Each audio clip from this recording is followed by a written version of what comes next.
Welcome to Part 5 and 6 of the Universal Design for Learning series, Brain Research and Implications for Learning and Instruction. We've talked a little bit about brain research, the three neural networks, but now, through imaging, we can see where these neural networks take place. The recognition network takes up the back half of the brain. Remember, that allows us to recognize things such as letters of the alphabet, the smell of coffee, Beethoven songs. The strategic network is located in the front of the brain, and that's the part of the brain that allows us to move or make plans for action with the things that we recognize. The affective network is located in the center of the brain, and that's the part that makes us fearful or excited or engaged. David Rose, in his brain research video, debunked the myth of the regular student. He says there isn't one, that there are wildly differing ways of recognizing information from student to student, of organizing and representing their information, and also of how they are engaged. We're going to take a look at three kinds of flexibility: multiple ways of representation, multiple ways of expression, multiple means of engagement, across three different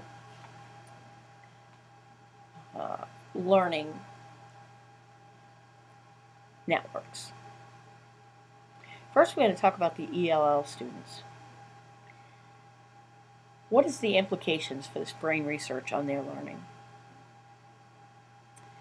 If we present material to them in their native language, or both English and native language, we're providing multiple means of representation for them. They may have a job such as discovering the differences in the two in a story presented in both languages. Or maybe they're using one as a translator for the other. What implications does it have for instruction for ELL students? Well, we need to enrich our English language instruction, whether it be math or English or social studies. We need to use written and oral and visual representations, especially of important vocabulary and concepts.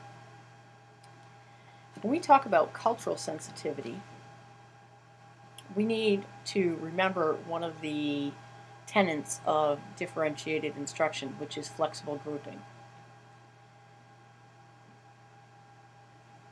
Flexible grouping allows our students to get to know each other, and it also will allow students to present multiple expressions of learning. In our instruction, we need to make sure that it's personally relevant to the students that we have in our room. The next part we're going to talk about is gender equity. Gender equity, when we look at the brain research, we need to make sure that by careful group selection and role assignments within those groups, we provide equal access to technology. We need to make sure that all the students have a chance to use the technology to express themselves. And instruction, we need to look at gender-based data to inform our instruction and to guide it. For example, have a colleague come in and just simply count the number of times that you call on males versus females. Or take a look through seating charts. Where do you have boys sitting? Where do you have girls sitting? Is there data that shows that there is gender inequity going on in your room. We're going to take a look at part gifted and talented part now. And in the gifted and talented part,